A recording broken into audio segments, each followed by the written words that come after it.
Halo teman-teman semua, jadi di video kali ini kami akan menjelaskan mengenai dua teori. Yang pertama yaitu teori kontrak dan yang kedua yaitu teori tindakan kolektif. Kita akan membahas tentang teori kontrak. Terdapat 3 pelopor utama pada teori kontrak ini. Yang pertama ialah Jean-Jacques Rousseau, Thomas Hobbes, dan John Locke. Definisi dari teori kontrak atau kontrak teori ialah cabang dari ekonomi dan teori organisasi yang mempelajari bagaimana hubungan kontraktual antara individu atau kelompok dibentuk dan dijalankan dalam kondisi informasi yang tidak sempurna. Fokus utama dari teori ini ialah yang pertama ialah asimetris informasi, yaitu salah satu pihak memiliki informasi lebih banyak dari pihak lain, contohnya agen dan prinsipal. Fokus yang kedua ialah insentif. Bagaimana menyusun kontrak agar pihak yang terlibat terdorong untuk bertindak sesuai kepentingan bersama. Contohnya ialah hubungan antara pemilik perusahaan yang disebut dengan prinsipal dan manajer yang disebut dengan agen atau pemerintah dan penyedia layanan publik.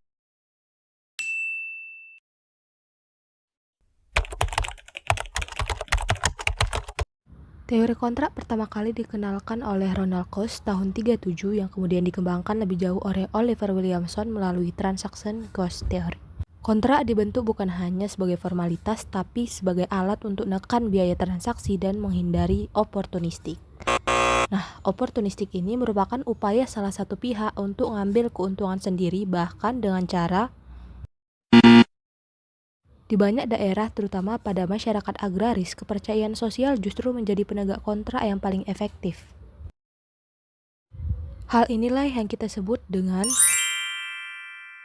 di mana kontrak yang bisa bertahan bukan karena ancaman hukum, melainkan adanya reputasi, hubungan sosial, dan rasa saling percaya. Kontrak lengkap adalah semua kondisi, risiko, dan konsekuensi telah ditulis secara rinci. Sedangkan kontrak tidak lengkap hanya mencakup sebagian kondisi dan sisanya diserahkan pada kepercayaan, negosiasi, dan reputasi. Manfaat kontrak yang pertama ialah meningkatkan kejelasan dan kepastian hukum. Yang kedua yaitu mendorong kepercayaan dan tanggung jawab antar pihak. Dan manfaat yang ketiga yaitu untuk mengurangi potensi terjadinya konflik dan penipuan. Sehingga kontrak dapat mendorong terciptanya suatu kondisi transparansi, kepercayaan, dan tanggung jawab serta mengurangi resiko konflik dan penipuan. Selanjutnya ialah tindakan kolektif. Pelopor dari tindakan kolektif ini ialah Mancur Olson. Definisi dari tindakan kolektif atau collective action ialah usaha bersama dari sekelompok individu untuk mencapai tujuan bersama yang tidak dapat dicapai sendiri-sendiri, khususnya dalam konteks pengelolaan sumber daya bersama atau penyelesaian masalah publik. Teori ini dikembangkan oleh Mancur Olson tahun 71 melalui bukunya The Logic of Collective Action, menjelaskan bahwa individu sering enggan bekerja sama karena lebih fokus pada kepentingan pribadi. Nah, masalah yang sering muncul kita sebut sebagai free riders problem, di mana ini adalah kondisi ketika anggota yang menikmati hasil kerjasama tanpa ikut berkontribusi. Adapun 3 faktor keberhasilan tindakan kolektif. Yang pertama yaitu jumlah anggota kelompok. Semakin kecil jumlahnya, maka semakin mudah mengatur dan mengawasi perilaku anggota. Kedua yaitu tingkat kepentingan bersama. Ketika semakin besar manfaat yang dirasakan, maka semakin tinggi partisipasi anggota. Dan yang ketiga, perlunya insentif dan sanksi karena kelompok butuh sistem penghargaan bagi yang aktif dan hukuman bagi yang pasif. Selanjutnya, apa saja manfaat dari tindakan kolektif? Pertama, mendorong kesadaran gotong royong dan solidaritas dalam menyelesaikan masalah bersama, seperti menjaga kebersihan lingkungan atau mengelola sumber daya alam. Kedua, menjadi dasar pembentuk organisasi sosial, koperasi, dan komunitas lokal yang bekerja berdasarkan partisipasi anggota. Dan manfaat yang ketiga yaitu mengajarkan pentingnya koordinasi dan komunikasi efektif untuk mencapai tujuan bersama serta meningkatkan rasa tanggung jawab kolektif sehingga setiap individu menyadari perannya dalam keberhasilan kelompok. Studi kasus yang akan kita bahas ialah pengelolaan sampah pada pemukiman warga. Mari kita simak cuplikan video berikut ini. Tumpukan sampah ini hampir menutup jalan di Komplek UKA, Tugu Utara, Koja, Jakarta Utara. Warga resah karena untuk beraktivitas, jalan ini hanya separuhnya yang bisa dilintasi. Bahkan sampah yang didominasi limbah rumah tangga ini kerap menimbulkan bau tak sedap.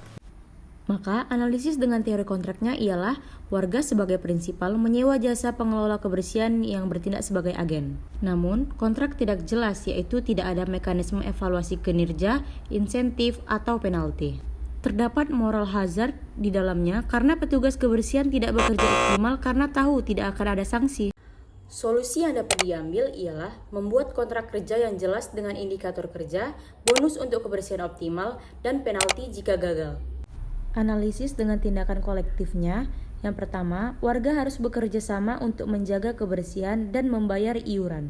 Namun, muncul free rider problem atau beberapa warga tidak membayar tapi tetap menikmati lingkungan yang bersih. Ini dikarenakan koordinasi warga yang lemah dan tidak adanya kepemimpinan atau aturan kolektif. Maka, pemecahan masalah yang dapat diambil ialah 1. Pembentukan kelompok warga atau RT/RW yang aktif, di mana berguna untuk mengkoordinasi dan melakukan pengawasan.